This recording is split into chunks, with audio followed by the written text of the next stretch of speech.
para él también. Ahora sí, ya tenemos del otro lado a nuestro columnista económico, Ale Otero. ¿Cómo va? Buen mediodía. ¿Qué tal, Fede? Buen mediodía, aunque un poquito frío, ¿no? Bastante frío. Bueno, ahora 10 grados. Cuando llegamos nosotros estábamos en 7, así que bueno, va queriendo un poquito, pero está pero muy fresco. Así es. Ale, hoy lo veníamos hablando, ¿no? Se comenzó a cobrar la segunda etapa del IFE, el ingreso familiar de emergencia, y cuando hablamos de esto, hablamos de recursos de la provincia y recursos de la nación para hacer este esfuerzo y acompañar a las familias, y hablando de esto, en términos económicos, nos metemos en el tema de la emisión, muchas veces estigmatizada por algunos medios de comunicación.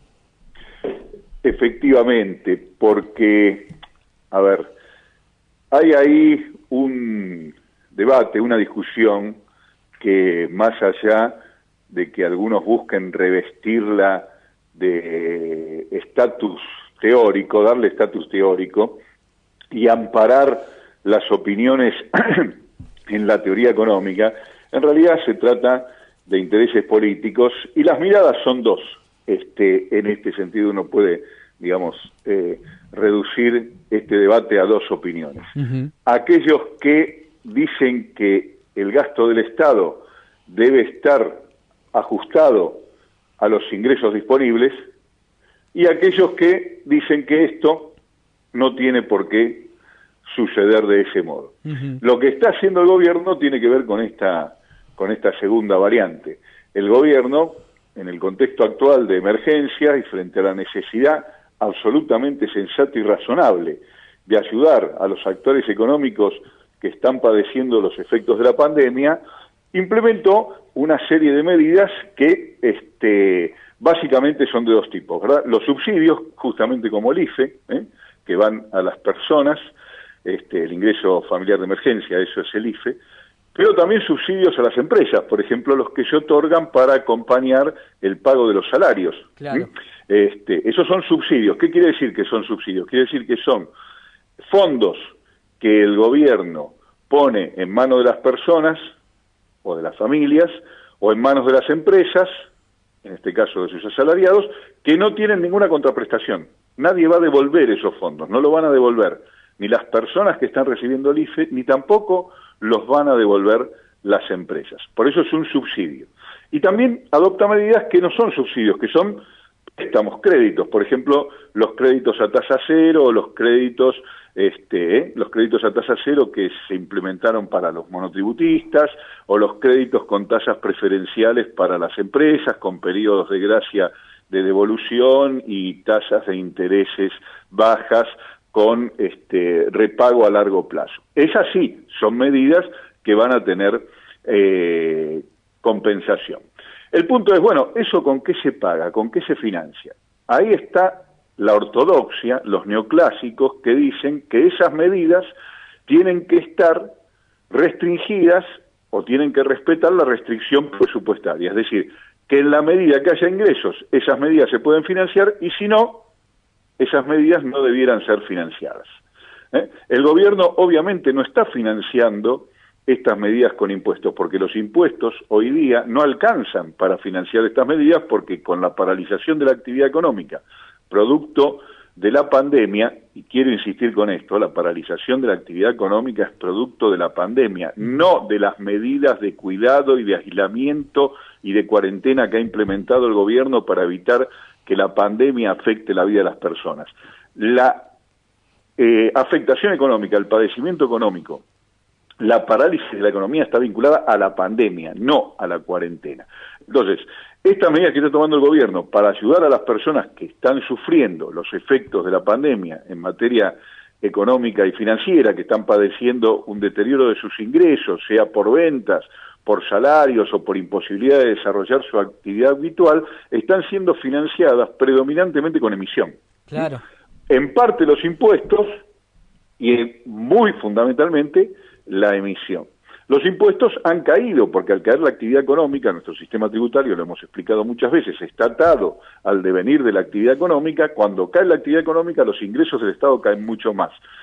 nota al pie, por suerte una buena noticia, que la caída de la recaudación este último mes de junio cayó en menor medida y se desaceleró la caída respecto a lo que venía siendo el mes de mayo respecto a abril. Esto es una buena noticia, pero aún así los ingresos que el Estado logra recaudar de ninguna manera alcanzan para cubrir los gastos normales del Estado, más estos gastos excepcionales, los subsidios que mencionábamos y los adelantos para los créditos que mencionábamos con los tributos. Entonces el Estado está emitiendo, y está bien que así sea.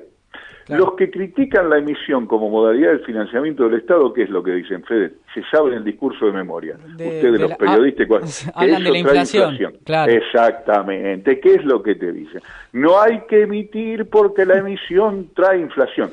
Es una mentira palmaria. Hay un dato fundamental. Hay dos datos, te voy a dar dos datos. El primero es el del macrismo. Muy bien. El macrismo redujo la emisión prácticamente a cero y tuvo la inflación del 55%, ¿verdad?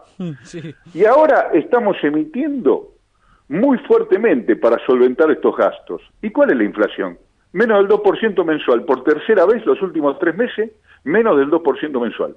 Una inflación que, por supuesto, sería alta, pero en el proceso de desaceleración que venimos, es una noticia muy buena, que a su vez es bastante poco difundida, porque 2% mensual proyectado es menos de la mitad de la inflación que tuvimos el año pasado. Claro. O sea que es una redacción muy importante. Entonces, vuelvo, ahí hay dos ejemplos recientes en la historia de Argentina, comparando 2019 con 2020.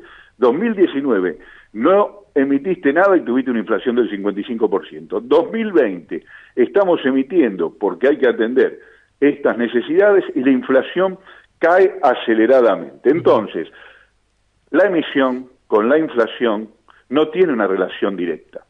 No tiene una relación directa. Los que sostienen que la emisión genera inflación, en realidad lo que buscan con ese argumento es limitar la presencia del Estado. Eso es lo que buscan, porque al sostener que el Estado debe restringirse a sus ingresos, cuando los ingresos son menores, el Estado también tiene menor presencia.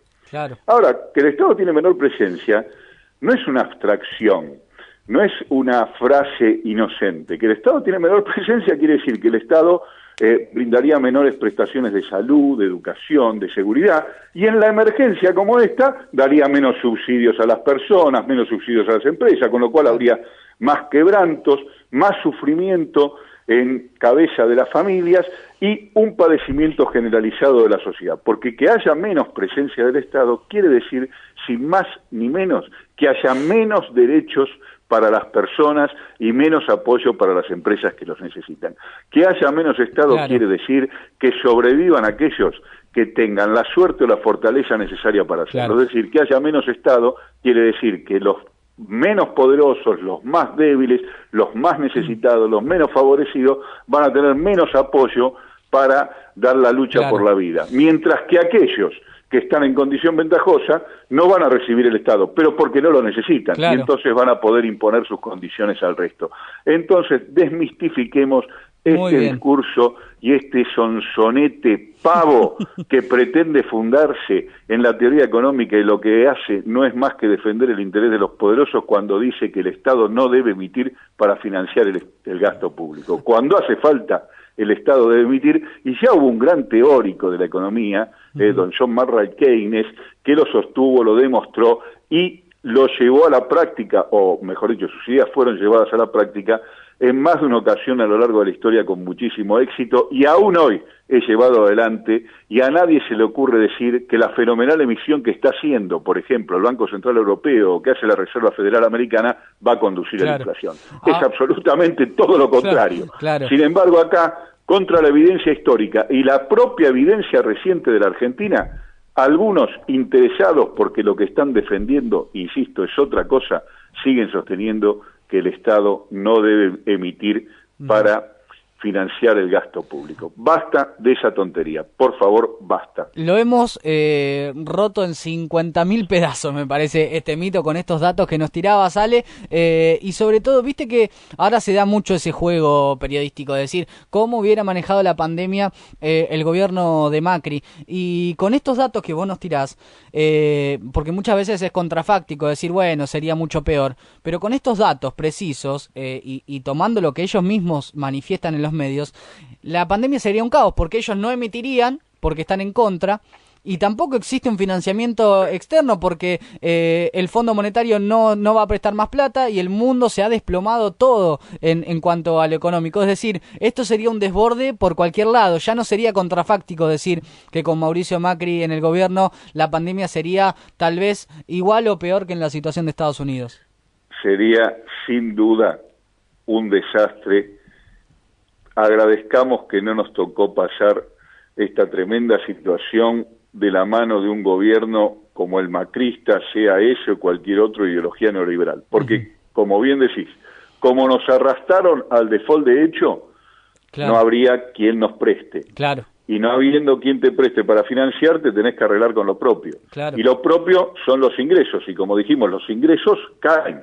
Por suerte el Estado no es como cualquiera de nosotros, como cualquier familia o como cualquier empresa, que solo puede manejarse en función de lo que tiene y en función de lo que le prestan. El Estado tiene una tercera posibilidad, que es la de emitir. Claro. Y esa posibilidad la tiene que usar cuando hace falta.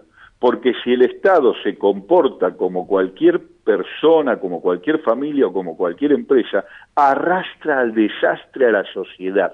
Claro. Como bien dijiste, si en una situación como esta, donde el Estado no tiene quien le preste y los recursos son escasos, el Estado se limita a hacer una administración prolija desde el punto de vista de la contabilidad que balancea las cuentas ingresos iguales a los egresos, entonces la gente se estaría muriendo en las calles. Exactamente. Así de sencillo y de dramático. Ale, gracias a que el Estado emite, sí, la gente tiene para comer y la gente no se está muriendo en las calles. Fundamental. Ale, por último, cortito, nos quedan 3 minutos. Hoy Alberto estuvo participando de la cumbre del Mercosur y nos parece de una manera muy acertada, está empezando a hablar con los jefes de Estado la pospandemia en Latinoamérica. ¿Algo que quieras marcar en cuanto a la economía latinoamericana para la pospandemia o cuál sería el camino correcto? Sabemos que va a ser muy difícil poder enmarcar un rumbo, pero Alberto está ya sentando algunas bases de lo que se debería o lo que sería más correcto hacer para llegar a todos y a todas.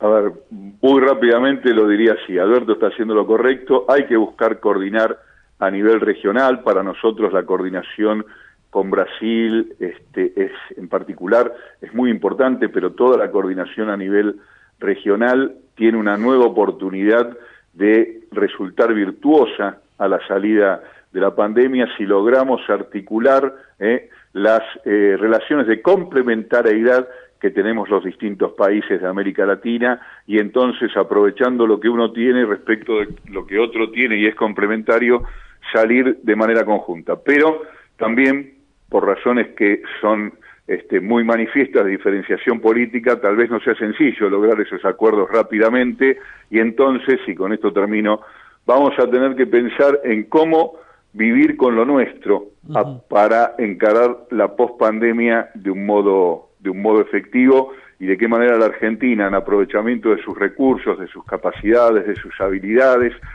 logra generar una recomposición de la actividad económica y recobrar un sendero de desarrollo que garantice el bienestar del conjunto del pueblo argentino. En ese camino, el tema de la deuda, lo hemos dicho también más de una vez, no deja de resultar clave. Ale, impecable el aporte de hoy, te agradecemos mucho y nos volvemos a encontrar la próxima semana. Un abrazo grande, hasta luego. Ahí pasaba nuestro compañero Alejandro Otero en la columna económica del día de hoy, nuevamente con Ale derrumbando mitos y relatos impuestos por el neoliberalismo y reproducidos hasta el cansancio por los medios de comunicación.